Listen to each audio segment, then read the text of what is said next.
11 साल तक खुद को बीजेपी के डिजिटल साम्राज्य का सर्वशक्तिमान मास्टरमाइंड समझने वाले साहब की कुर्सी आखिर रातों रात खींच क्यों ली गई? वही साहब जिनके एक ट्वीट से एक ट्रोल आर्मी अलर्ट मोड पर आ जाती थी। क्या वे अचानक इतने आउट ऑफ डेटा हो गए कि पार्टी को उन्हें किनारे लगाने के लिए 1 मिनट की जग भी नहीं हुई? या फिर संघ की एक डांट से ही 11 साल का सारा डिजिटल सुरूर हवा हो गया? आइए जानते हैं अमित मालविया के इस डिजिटल पतन और छत्तीसगढ़ से आए एक केमिस्ट्री प्रोफेसर के हाथों पार्टी की कमांड जाने का वो कड़वा सच, जिसने साबित कर दिया कि इंटरनेट पर सिर्फ शगलबाजी और शोर मचाने की बात नहीं बनती है। नमस्कार, मैं हूं जानसी और आप देख रहे हैं डायनामाइट न्यूज। आज बात उस इनसाइड स्टोरी की जो अमित मालवीय जी के समर्थकों को थोड़ी कड़वी लग सकती है। राजनीति में कोई भी फैसला बिना वजह नहीं होता और जब बात किसी का पत्ता काटने की हो तो उसकी गूंज दूर तक जाती है।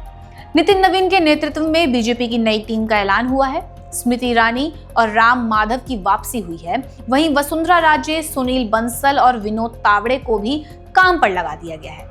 लेकिन सबसे चटपटी खबर किसी का प्रमोशन नहीं बल्कि बीजेपी के सबसे आक्रामक और बड़बोले डिजिटल कप्तान अमित मालवीय की रवानगी है।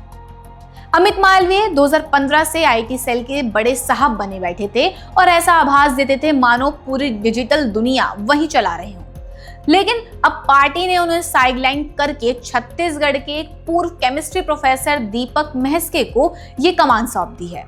इस निष्कासन के पीछे पहला कड़वा सच ये है कि मालवीय का आक्रामक और केवल प्रतिक्रिया देने वाले राजनीति का दौर अब पूरी तरह से पिट चुका है।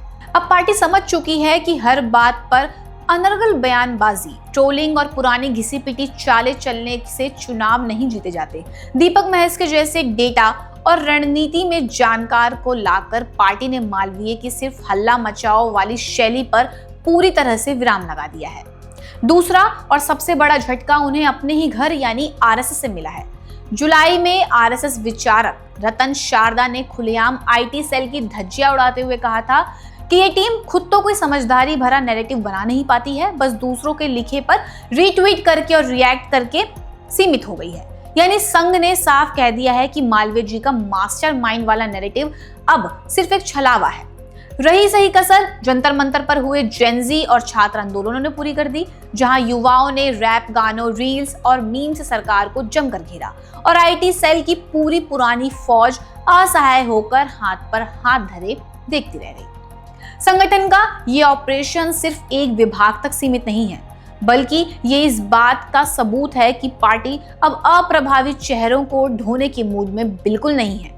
तारिक मंसूर और बासित अली जैसे चेहरों से मुस्लिम प्रतिनिधित्व का संतुलन साधा गया है और युवा चेहरों को आगे लाकर एक कड़ा संदेश दे दिया गया है। चर्चा तो यहाँ तक है कि संगठन की इस सफाई के बाद अब अगला नंबर मोदी कैबिनेट का फेरबदल का है।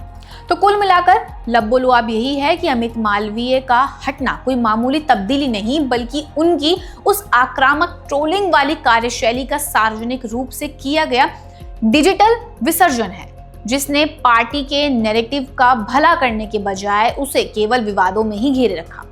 तो साहिबान, कहानी का सार यही है कि राजनीति में कुर्सी और हैसियत परमानेंट नहीं होती, खासकर तब जब अपना काम सिर्फ शोर मचाना रह जाए। 11 साल तक खुद को डिजिटल नेटवर्क का सर्वशक्तिमान राजा समझने वाले अमित मालवीय का ये हश्र हर उस शख्स के लिए एक सीधा सबक है जो अपनी उपयोगिता से ज्यादा अपने अहंकार पर भरोसा करने लगता है। अब बीजेपी के नए केमिस्ट दीपक महस्के आ चुके हैं। देखना यह होगा कि क्या वे अपने डेटा और रणनीति के फॉर्मूले से बीजेपी के डिजिटल नैरेटिव में कोई नया रासायनिक बदलाव ला पाते हैं या फिर डिजिटल दुनिया का ये मैदान यूं ही रोज नई कुर्सियों की बलि लेता रहेगा। आपको क्या लगता है, क्या अमित मालवीय का जाना पार्टी के हित में है या बीजेपी के लिए कोई नया सिरदर्द बनेगा?